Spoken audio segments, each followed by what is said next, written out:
Il aura fallu plus de 8 ans pour venir à bout de la restauration de la tour de Pise, la tour la plus célèbre du monde, érigée à partir de 1173. Tout au long des années 90, la tour penchée avait déjà connu de très importants travaux. Elle menaçait de s'effondrer. La nouvelle phase des rénovations a débuté en 2002. Encore une longue période, mais cette fois-ci, la tour est restée ouverte aux visiteurs, des centaines de milliers chaque année.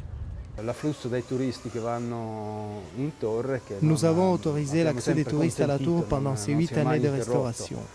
Ce qui veut dire par exemple que certains travaux, nous avons dû les faire de nuit. Parce que clairement, c'est aussi grâce à ce flux de touristes que nous avons pu financer les travaux. En tout, 7 millions d'euros ont été dépensés pour cette dernière phase de travaux.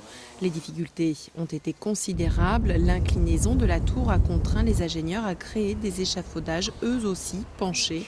Il a fallu alléger leur structure métallique pour ne pas peser sur la tour et risquer de la faire pencher un peu plus, alors que l'angle d'inclinaison est déjà d'un peu plus de 4 degrés. Petit à petit, près de 8000 mètres carrés ont été restaurés.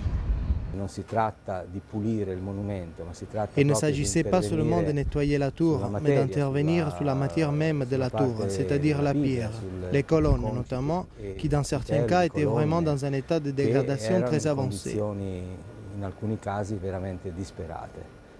C'est désormais chose faite grâce au travail de fourmi des 10 restaurateurs qui ont œuvré sur ce chantier. Les touristes devront encore patienter environ 2 mois pour voir la tour débarrassée de ses derniers échafaudages.